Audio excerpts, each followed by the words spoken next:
Selamat pagi semuanya. Indonesia Jaya, Bhinneka Tunggal Ika milik kita semua. Assalamualaikum warahmatullahi wabarakatuh. Kita mencoba untuk berbicara materi PKK KD 310, menganalisis perencanaan produksi massal. Yang kami bicarakan di sini untuk para siswa-siswi SMK Kejuruan Produktif. Menganalisis perencanaan produksi massal. Pembahasan utama materi yang kita bicarakan adalah pertama, arti dari produksi massal. Kedua, ciri-ciri dari produksi massal. Ketiga, kelebihan dan kekurangan produksi massal. Yang keempat, penerapan produksi massal. Kita mencoba untuk menganalisis perencanaan produksi massal. Definisi dari produksi. Definisi produksi massal adalah suatu kegiatan yang direncanakan untuk menambah nilai guna suatu benda atau menciptakan benda baru sehingga lebih bermanfaat dalam memenuhi kebutuhan. Dalam arti di sini kebutuhan dari produsen ataupun kebutuhan dari konsumen.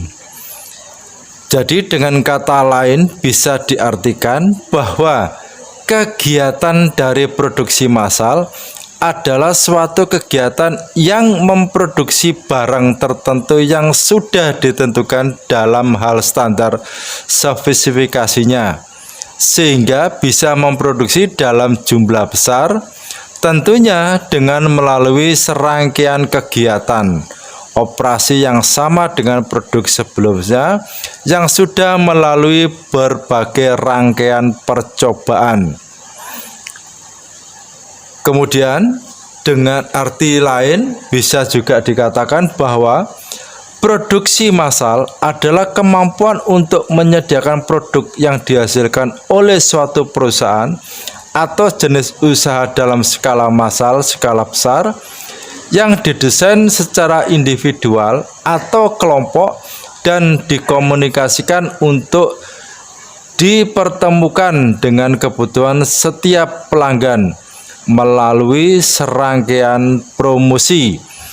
Ya, ada beberapa gambar yang bisa jadi bahwa produksi massal juga bisa dihasilkan oleh seorang petani. Sesuai dengan gambar yang ada. Perbedaan antara barang dan jasa. Jasa dimaksudkan dengan suatu kegiatan yang menambah daya guna suatu benda dengan tidak mengubah bentuknya. Atau yang bisa disebutkan juga bahwa kegiatan menambah daya guna sebuah benda dengan mengubah sifat dan bentuknya yang disebut dengan produksi barang. Ya. Itu ada gambar pemanggang roti, pemanas roti, dan rumah. Semuanya itu bisa disebut dengan produksi barang. Selanjutnya, ini kita berbicara masalah menganalisis perencanaan produksi massal. Ciri-ciri dari produksi massal. Produksi yang dihasilkan dengan jumlah besar karena diproduksi secara massal dan dengan bantuan peralatan mesin agar hasil produksi lebih banyak dan lebih cepat. Biaya per unit rendah karena dengan penggunaan mesin-mesin produksi, ya, kecepatan menghasilkan ribuan unit produk tentu lebih banyak, ya, menghasilkan efektivitas dan efisiensi dari segi waktu dan biaya produksi. Dalam hal ini, sumber daya manusia hanya sedikit saja yang dibutuhkan. Yang C, bertujuan menguasai pasar.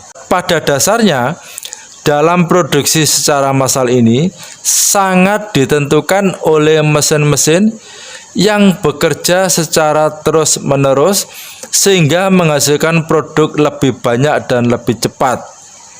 Selanjutnya, ya, ciri-ciri dari produksi massal adalah D, dijual di pasar bebas.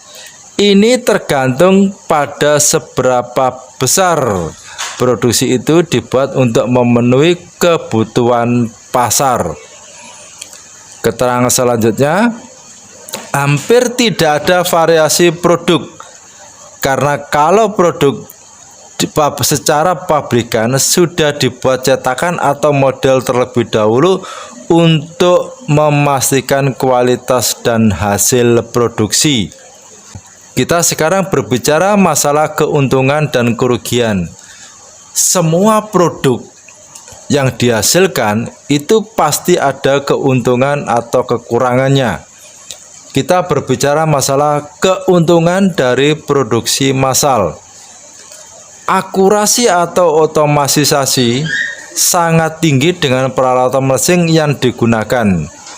Dalam proses produksi berjalan sesuai dengan rencana, maka hasilnya perusahaan mampu memberikan pelayanan produk yang banyak di pasar dan memenuhi permintaan konsumen dalam jumlah besar. Kurang biaya tenaga kerja karena sangat ditentukan oleh mesin-mesin yang bekerja secara terus-menerus. Maka sumber daya manusia hanya sedikit saja yang dibutuhkan. Hanya dibutuhkan pada bagian pengawasan dan bagian-bagian tertentu saja yang tidak bisa dikerjakan oleh mesin. Tingkat produksi cepat. Karena proses produksi dengan mesin, maka bisa menghasilkan jumlah produk sesuai target pasar, sehingga akan memenuhi kebutuhan dari konsumen. Keuntungan selanjutnya, biaya produksi jadi murah dengan jumlah yang banyak karena proses produksi dengan mesin, tetapi juga tetap memiliki tanggung jawab untuk memastikan kualitas dan hasil produksi. Nah, tadi kita sudah berbicara masalah keuntungan dari produksi massal. Sekarang kita berbicara pada kekurangan dari produksi massal. Kekurangan dari produksi massal, sumber daya hasil produksi yang dibuang jika ada kesalahan pada mesin atau kesalahan dalam produk. Jadi ketika ada kesalahan produk, maka hasilnya akan terbuang. Tidak ada jaminan atau tidak ada jaminan produk akan sepenuhnya terjual ya, oleh pada konsumen yang ada. Jadi sekali lagi, kekurangan yang kedua adalah tidak ada jaminan produk akan terjual secara keseluruhan. Kekurangan selanjutnya, ada biaya bahan baku tambahan untuk merancang desain produk. Kekurangan selanjutnya adalah kurang beragam karena hampir tidak ada variasi produk, karena kalau produksi barang pabrikan sudah dibuat cetakan atau model terlebih dahulu. Selanjutnya, memerlukan banyak investasi, dibutuhkan modal yang besar untuk mesin produksi sehingga perawatan juga perlu dilakukan. Dengan memahami segala kelebihan dan kekurangan yang ada pada produk secara massal, sehingga dalam setiap kegiatan berhubungan dengan proses produksi massal memang dibutuhkan analisa yang lebih baik dari perusahaan yang menjalankan kegiatan usaha tersebut. Karena proses produksi yang berjalan dengan baik tentunya akan berpengaruh pada produk yang dihasilkan, sehingga masing-masing perusahaan bisa tetap memberikan mutu dan jaminan terhadap kualitas untuk memenuhi kebutuhan dari konsumen. Dalam arti di sini, kami yang dari SMK, ya, dari pihak jurusan KGSP, berusaha semaksimal mungkin untuk memenuhi kebutuhan dari konsumen. Apabila ada kebutuhan atau ada pesanan tentang gambar desain sebuah rumah atau sebuah gedung dan lain sebagainya, termasuk dari analisa harga yang dibutuhkan oleh para konsumen. Demikian kita berbicara masalah menganalisis perencanaan produksi massal. Jadi semuanya sesuai dengan gambar yang ada. Kita perlu konsultasi, kita perlu meeting, kita perlu pembicaraan, kita juga perlu sales, ya. Ada data seorang programmer atau yang menganalisis data kita butuh juga peralatan mesin, tetapi tidak melupakan sifat humanisme, ya. Dan sekali lagi, semuanya akan terbatas oleh waktu. Demikian kita berbicara masalah menganalisis produksi massal, menganalisis perencanaan produksi massal. Semoga bermanfaat. Terima kasih, ya. Selalu jaga protokol kesehatan, semoga sehat dan sukses selalu. Terima kasih sekali lagi. Assalamualaikum warahmatullahi wabarakatuh.